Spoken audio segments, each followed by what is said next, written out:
Ready to light that fire by doing the things that make you come alive?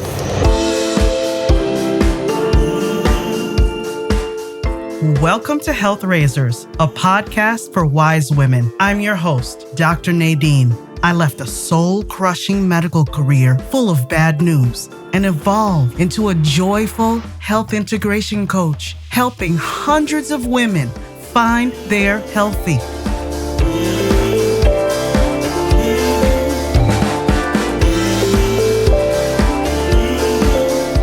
You're more than your dress size. Stop putting up with toxic relationships, swallowing your true emotions, and sacrificing your mental health. Stop using your body as a battlefield. You're always giving. You deserve to put yourself first, not just for your sake, but for those you love. Wise women, let's make ourselves a priority right now. It's time to raise some health together.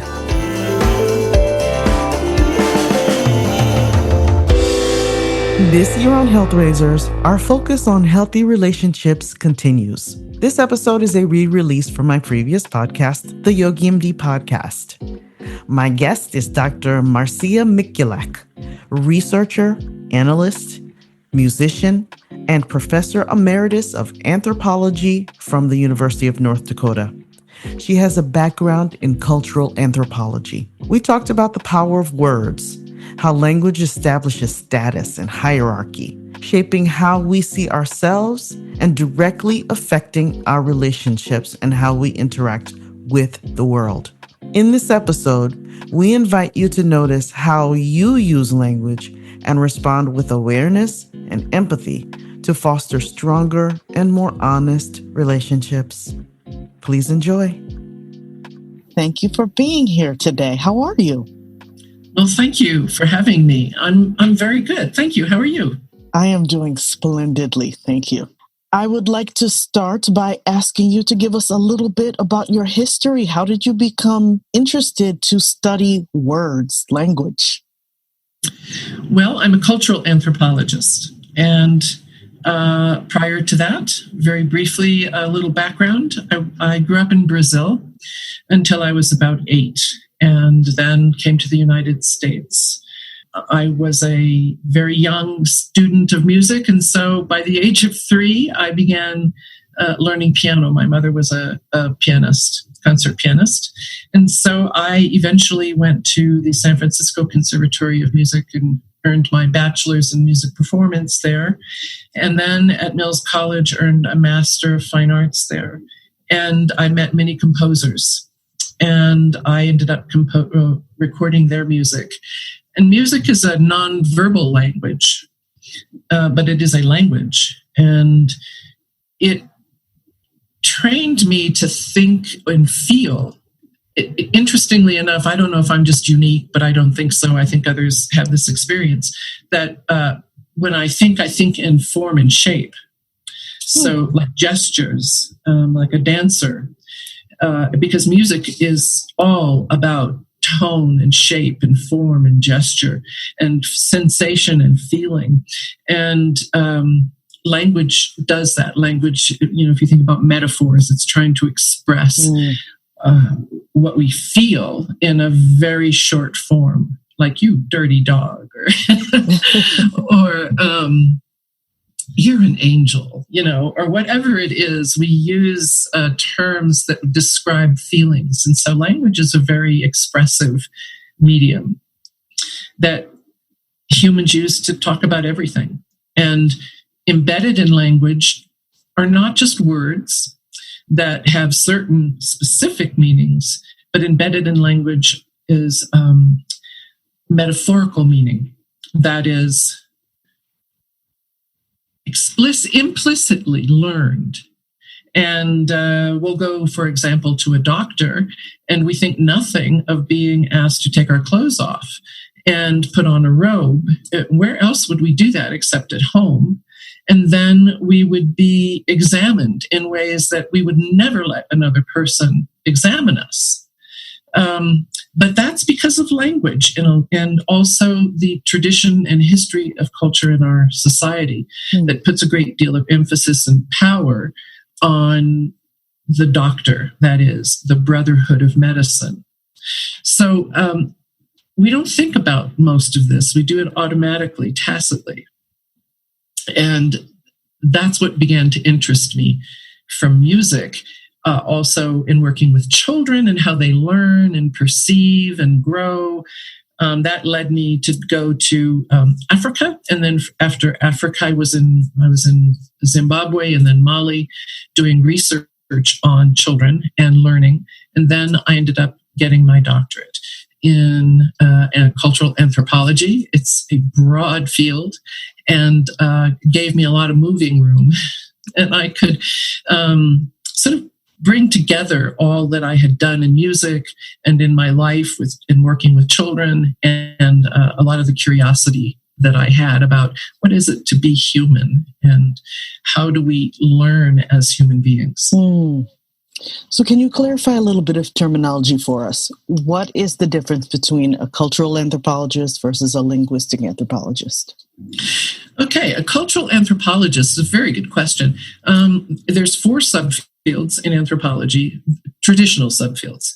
There's biological anthro, which looks at evolution. There's and the study of evolution over time, in humans, and we often study primates and so forth and so on.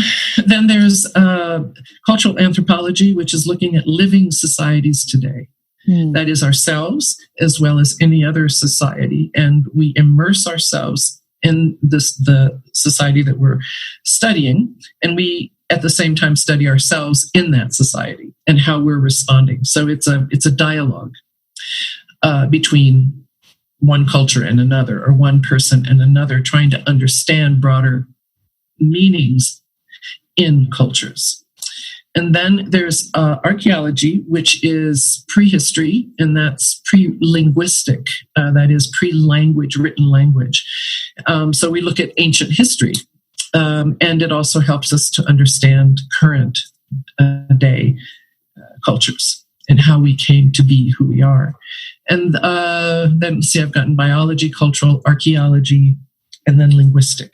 And linguistic anthropology does not look at the origin of words as phonemes, doesn't look at the structure of language as much as it does. It studies it briefly, but it mostly looks at meaning and the meaning in words and how we understand ourselves. So it's a very self-exploratory study. And then it's also an exploration of societies in general. Now, societies are very specific. There's the Northwest, the Southwest, the East, the West. So we're looking, when we look at ourselves in the United States, I can't say, well, I want to study meaning and language in the United States. I have to say exactly what city, where, and what groups of people, ethnicities, ages. So it must be very specific. Bringing you Health Raisers is possible because of these incredible sponsors. Feeling the need for a little pampering? Do you want an escape from the hustle and bustle of daily life? Mac Salon and Day Spa is your destination for relaxation and rejuvenation in Southwest Michigan. Get ready for a retreat in the woods. Mac offers comprehensive services tailored to your needs, including massage, facials, nails, waxing, and hair treatments, ensuring you feel refreshed and beautiful. Whether you're preparing for a special occasion or simply treating yourself, the experts at MAC are committed to helping you look and feel your best. Their commitment to wellness isn't just about beauty, it's about balance, confidence, and feeling amazing in your skin. Visit them today and discover why they're Southwest Michigan's premier choice for all your beauty needs.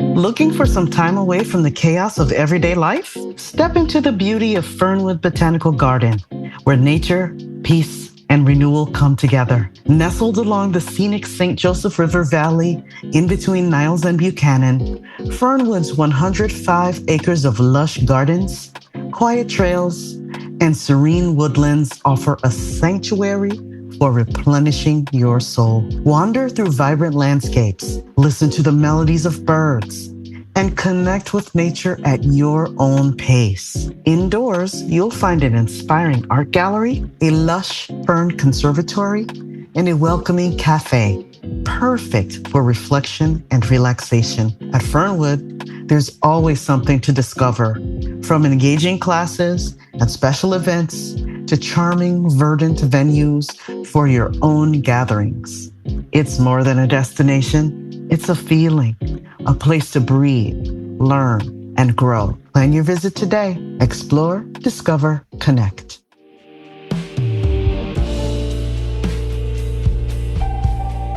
In the mood for coffee, tea, yummy pastries, or cool swag? My friends at Infusco have got you covered. Infusco Coffee Roasters is a cozy neighborhood coffee joint in Sawyer and St. Joseph, Michigan. Infusco stands for a healthy community. They craft irresistible seasonal drinks, sourcing local artisans' products. The flavors shine from quality ingredients, and their beans are roasted on site. They do not hide behind tons of sugar. Every time I go, I'm greeted by my name with a smile. Bad service is just non-existent. It feels like stepping into a friend's living room. They keep it personal. Old school, eclectic coffee mugs on the wall, fun merch, including stickers designed by artists, t-shirts, and sweatshirts. It's the perfect place to get to know your neighbors and chat with tourists. You will always find people deep in conversation. Special events keep it fresh. Community, health, the heart of Sawyer. That's Infusco. I hope to meet you there.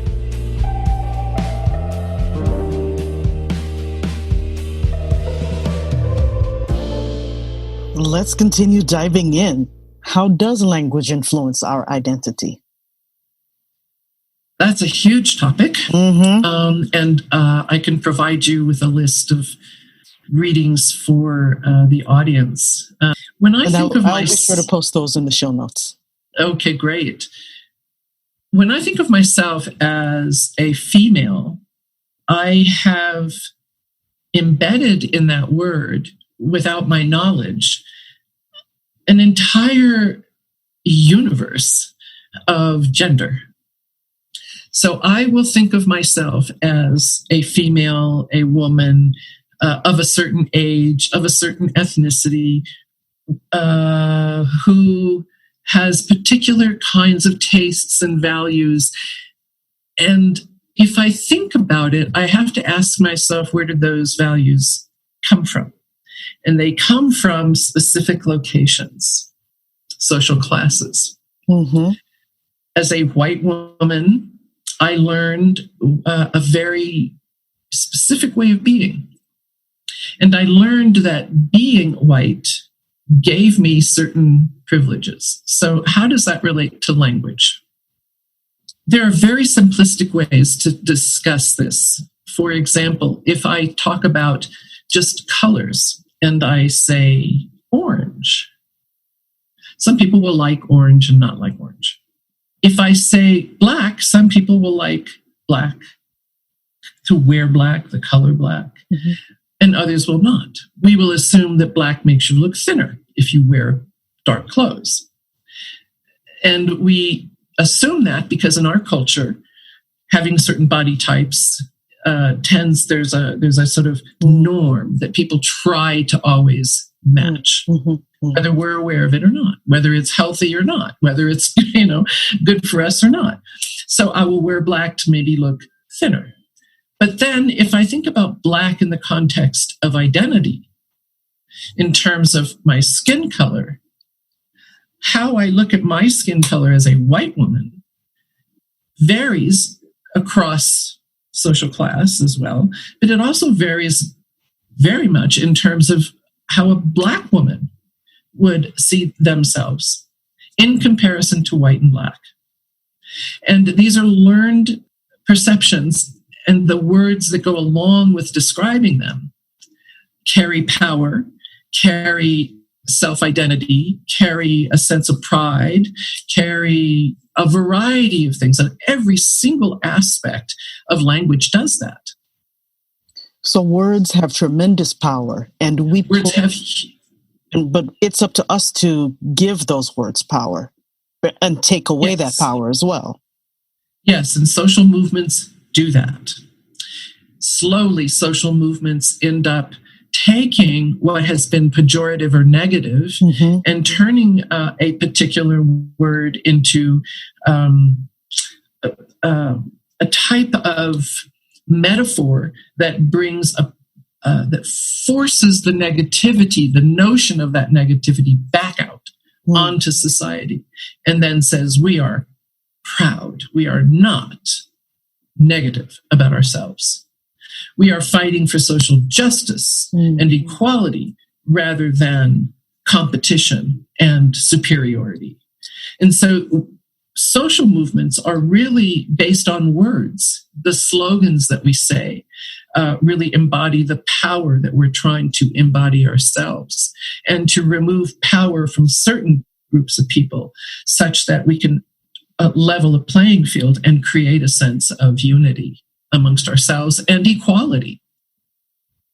So the United States has a very long history of race and racism. And we have built our society on the notion of racial hierarchies.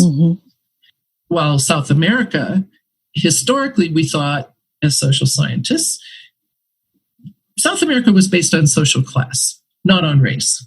But we're coming to find out, of course, that it is based on race, and it has all of its, inheritance of power and lack of power, subjectivity. All of these aspects of identity are linked to history.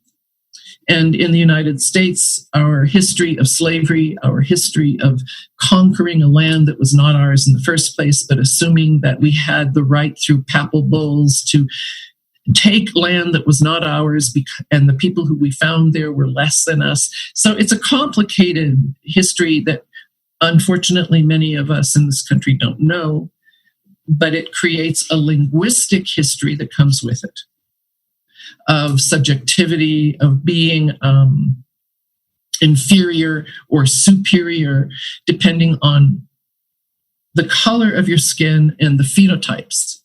For example, in Brazil, if a woman has very straight hair and she is very dark complected, but she has the phenotypes that appear more Western European, smaller nose, thinner lips, she's okay.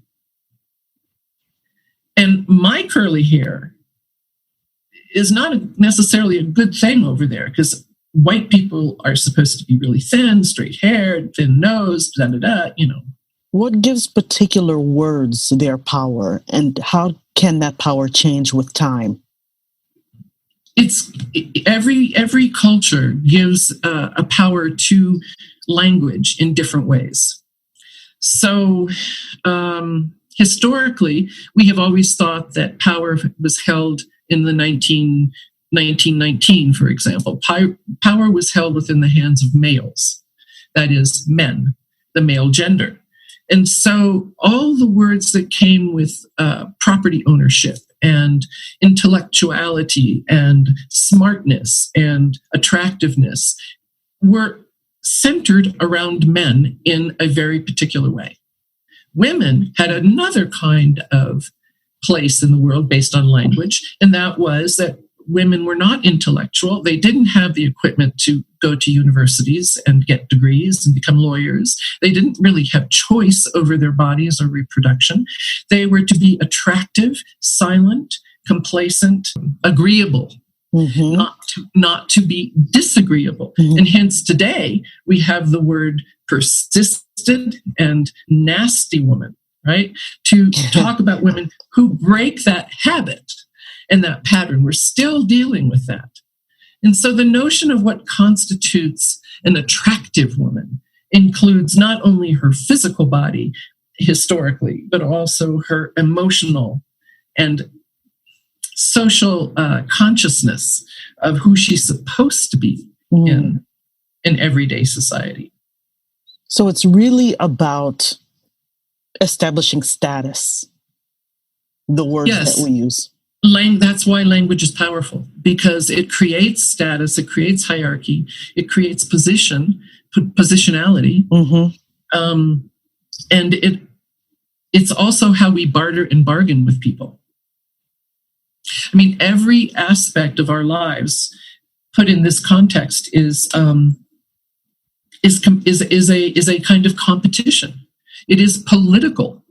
Between husband and wife, between mother and child, and father and child. And, we're always negotiating, navigating, and we're using language to do that.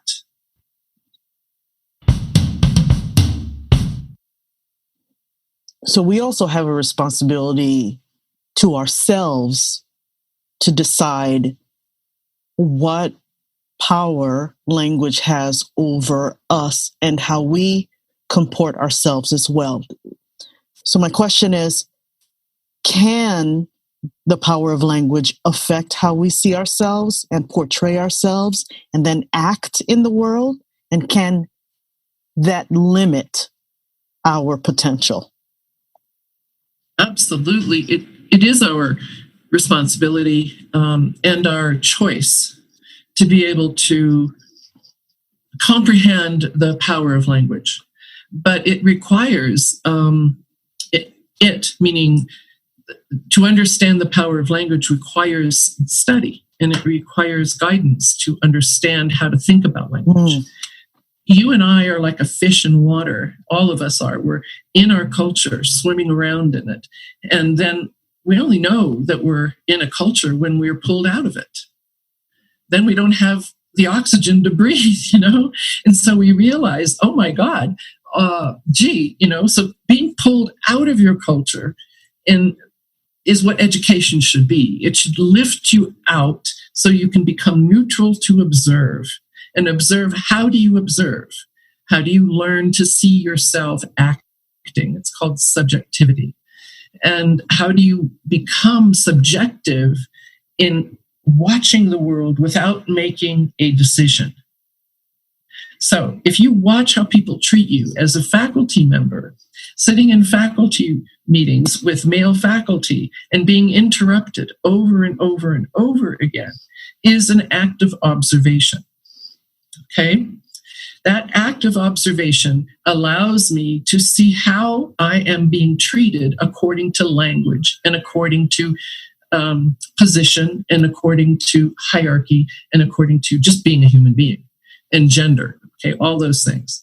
I'm not going to react. I'm not going to be reactive. I'm going to watch it. As I watch it, I begin to see unfolding a series of patterned behaviors. And those patterned behaviors, if I know how to look, are about power, position, feelings and status, feeling threatened by a woman who is supposed to be in a lower status. Or that sometimes my remarks in a faculty meeting are not appropriate or don't have any real significance. There's also all of those possibilities. So the point is that in order to learn about language and its power and to take it back, you first have to see what power is and how language embodies the power. There's a saying that says, if you think education is expensive, consider the cost of ignorance. And that's a very, very powerful quote to me, because yes, it is. If I'm ignorant of how I'm reacting and why I'm reacting the way I am, I'm going to have a cost. I'm going to have to pay something for that, either emotionally, intellectually, financially, or whatever. And so I do think that we need to be able to step back with some guidance and learn how to observe, which is what cultural anthropology is all about. And it sounds like meditation. It sounds like it's becoming the observer. Exactly. One of the reasons, I have two examples that came to mind when you were talking just now. One of them is the reason that I wanted to have you on, the spark, the inspiration that had me seek you out, was the word senior. I had two separate interactions with the word senior with two women in my life. One of them was very offended by the word. She associates senior with something very negative. The other woman in my life embraces the word senior, loves all of the benefits that come with being senior. So I found that extremely fascinating, and I just wondered how that might have each woman interact with her world. And the second example, while you were talking about being in the room with men in a professional setting, I just had a car buying episode with my husband over the weekend. This is multiple times we've purchased cars, and each time I'm just the wife. They don't want me to put my signature on the documents. We actually have to keep insisting she is a co-buyer, or this is going to be her car primarily, but they're not talking to me. It's really fascinating dynamic to watch. Yes, and I've been in that situation. I think we could each talk to many women and get a similar response. In fact, that has happened to me, and I've insisted that, no, I am the one who's buying this car. My name goes on the document, blah, blah, blah, blah, blah. There's also a difference, I think, too, in women of color as opposed to white women. They're still treated differently, and it's really disturbing. And the hierarchy still puts, unfortunately, I think, and I could be wrong, white women in a slightly higher, position. So you treat them a little differently. As going back to the two women who one loved being a senior and the other didn't, can I ask you, was there an ethnicity difference? Yes. The one who loves it is African American. The one who does not is Caucasian. Exactly. And white women have been trained to look and act and be a particular kind of stereotype. One of the things that white women obsess over more than African American women is body type and whether we're thin. And, our personality comes out of that as opposed to being a person. And I'm speaking generically. I'm not speaking all women. I'm speaking anecdotally and also generically. I think a lot of white women would agree with me. A lot would disagree with me too. There's a lot of studies that show that Black women have a much better body image than white women and have a sense of themselves in a way that white women don't. And that's a whole nother discussion. I asked that because I also think that in African American communities, there's more of a sociocentric notion of community rather than an egocentric notion of self. And ego tends to have a negative connotation, but it doesn't in anthropology and cultural anthropology. It just means that the emphasis of being a person is on the individual and what I do in terms of my own efforts without anybody else. That's how we think of it, or tend to think of it. Mm-hmm. And that we're a meritocracy and I can raise myself up out of my boots and become whatever I want to become, right? Mm-hmm. Yeah. Mm-hmm. Whereas in the African American community and in Latin American Iberian Peninsula, there's more of a sociocentric view, and that is that you are your community. You are not just you as an individual, and your entire self-worth and value isn't about how much you succeed and how much status you earn.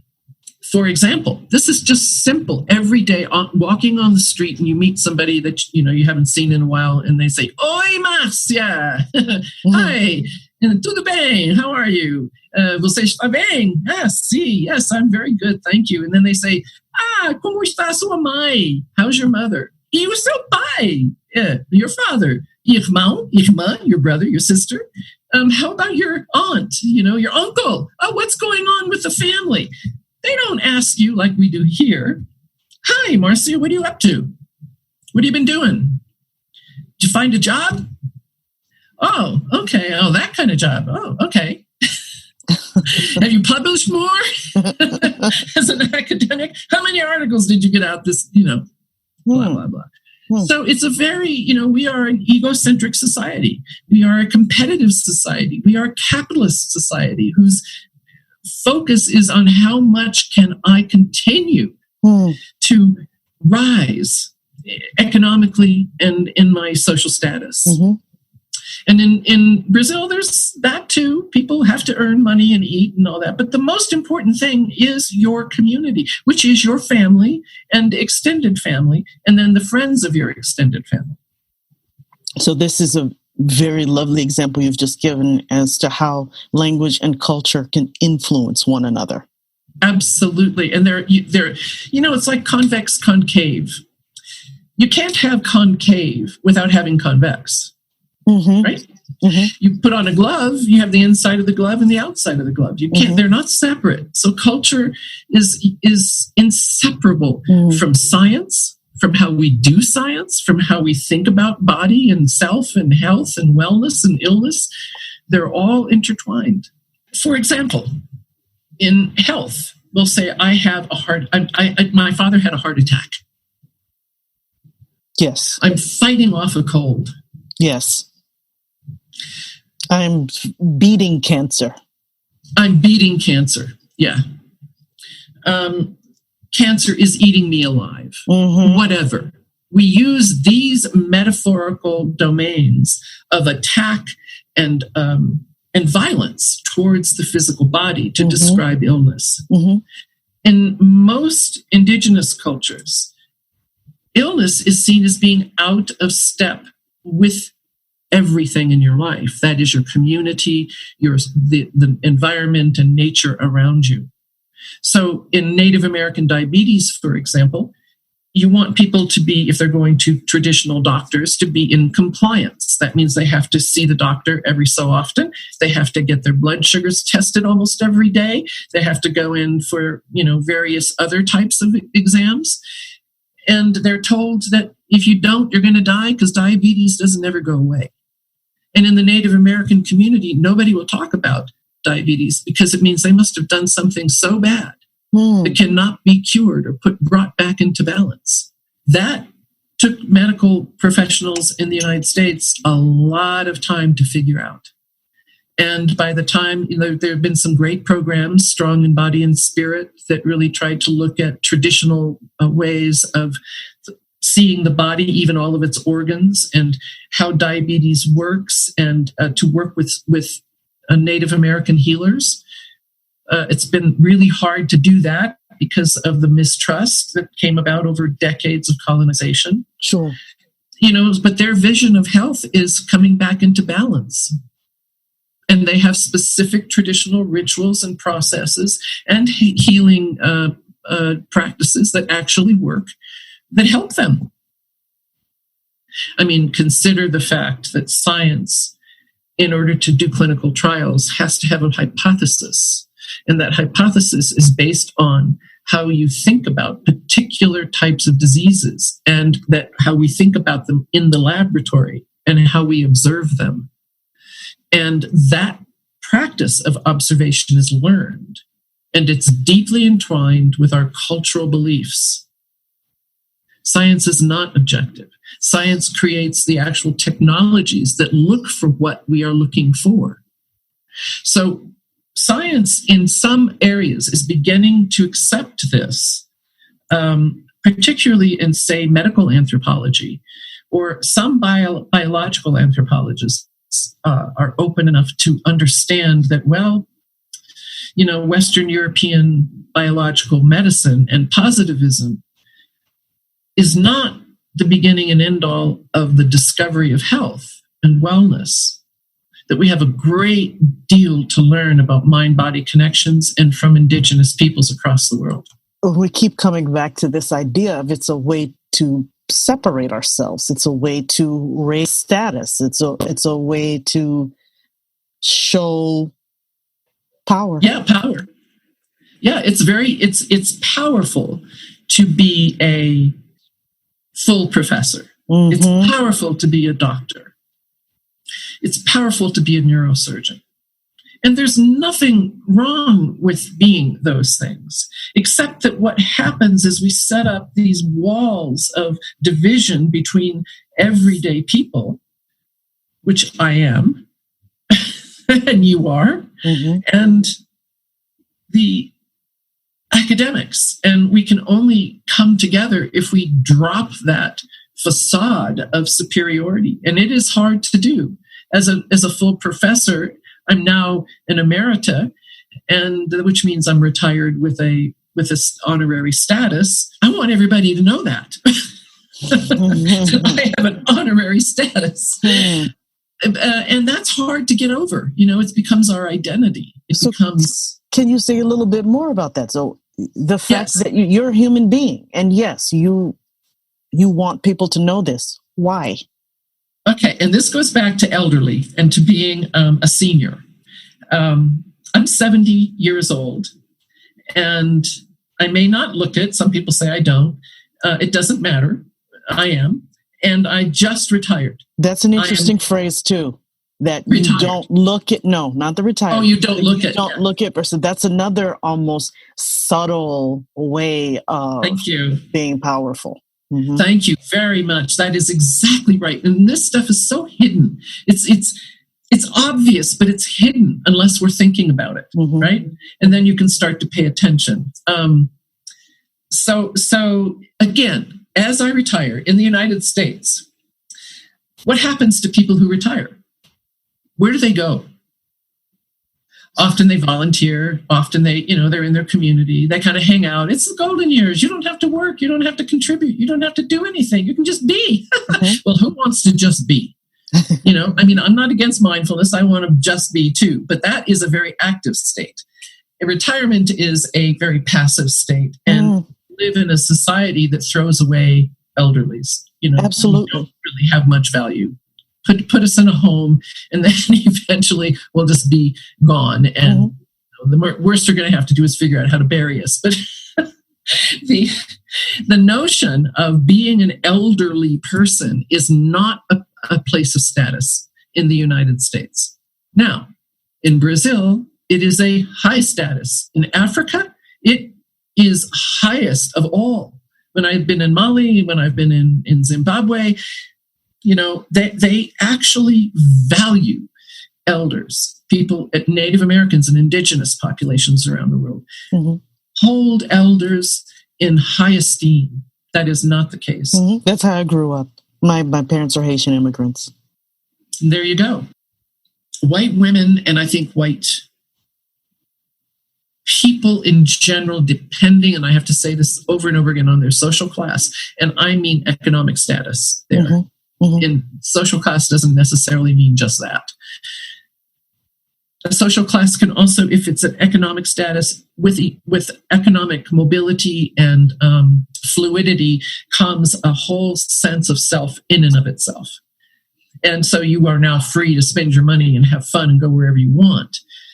That's never been my mission in life. And for me personally, I don't want to just have fun. I want to continue to make a contribution and to learn until I die. That's my goal. So it depends again on gender. For my gender, to be a woman, to have earned full professorship, to have done what I've done in my life is still considered, wow. It's a wall between myself and others sometimes. And it's a wall in terms of language and thinking and trying to have conversations on an everyday level with many people who don't think deeply about life. I don't know if you find that to be true. I was just having a conversation with someone earlier, and I don't know if I'm really answering your question very well, but I was saying that I find it hard to do small talk. It is very hard. I'm extremely uncomfortable in superficial situations. It's not necessarily that I don't like parties or social situations because of social anxiety or because there are too many people. Sometimes yes, sometimes no. But what makes me uncomfortable is the level of interaction in those situations or lack thereof. I'm not good with how are you? And a simple, very superficial answer, or just discussing the weather or whatever really. Or an opinion. Subject. I'm a person who really wants to dive in. I want to have a meaningful conversation. Some of the friends that I have, we call ourselves lifelong learners. And if you make that your posture, then you act accordingly, right? That's the power of that language. That so is I pride myself. Absolutely right. I totally pride myself on being a lifelong learner and part of that. And I'm always trying to investigate, what does that mean? It's not just memorizing information. It's actually being curious, being mentally flexible, being open to other opinions, having empathy. There's all these things and I'm invested in that. So yeah. Well, there you go. That's part of identity. And that what you just described is using language. And using language to describe a kind of identity that is unique to you. And I will say, for me, everyday discourse as an academic is hard. Everyday sort of popular discussions, because people essentially have learned, all of us learned very early to give our opinions and not to ask questions. Oh, that's spot on. And so I always have told my students, you are not learning anything until you feel uncomfortable. Because before that, if you're feeling, oh, this is great, yep, I'm agreeing with everything I already know. And so that's to go back to where we started. Being able to hover above what we think we know, what we like and what we don't like, what makes us mad or happy, the things that we have aversion towards, or the things that we have a passion for. If we can hover above them and observe, watch, which means not speaking all the time, but listening and watching, and letting awareness itself, and that's another discussion, whatever that is, awareness, as opposed to brain and mind and thought and all that stuff. Something new arises. And we really begin to experience our full, our potential. That is an awareness that is not subjectified. It is not objectified. It is simply an awareness. And that's really hard for Americans, I think, to understand. And it's mindfulness, and it takes practice, a constant practice.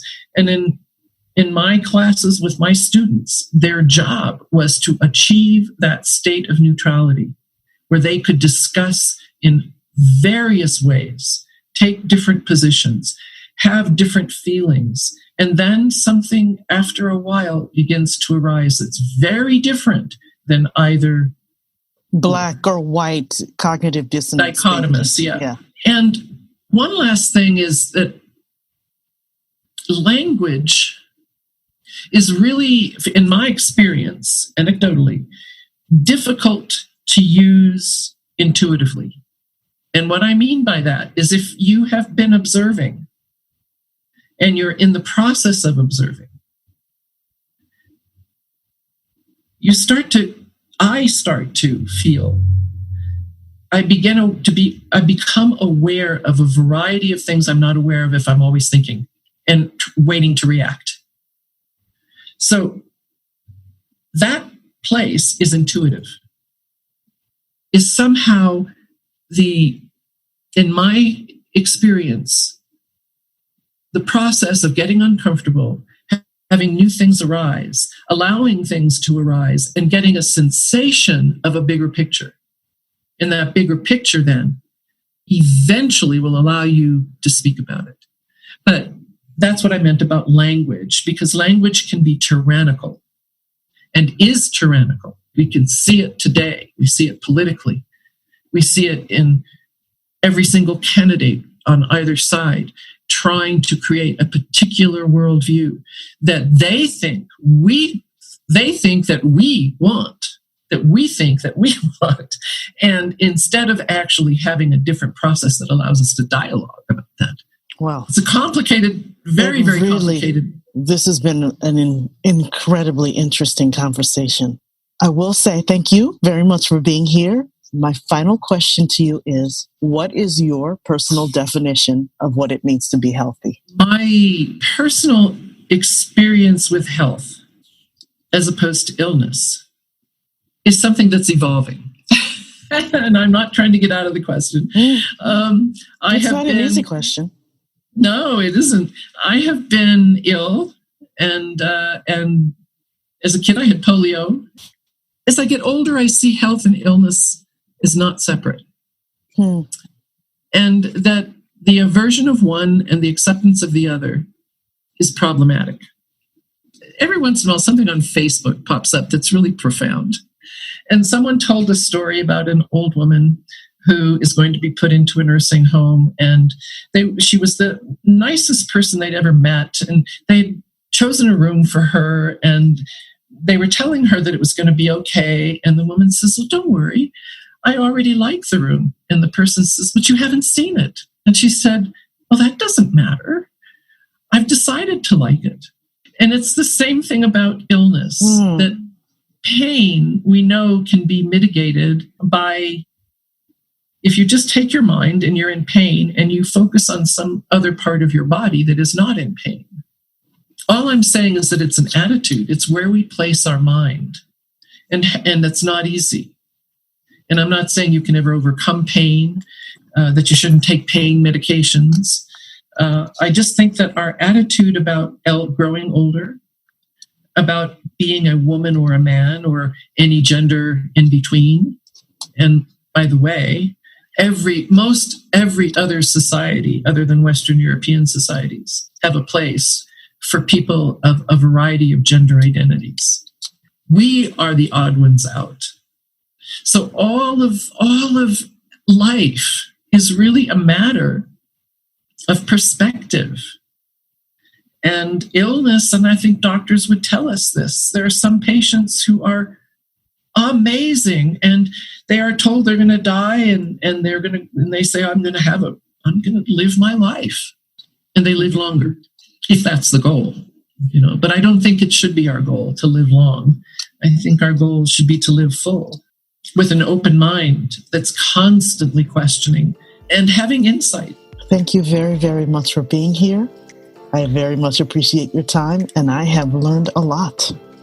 Well, so have I. Thank you. It's always good to speak with you.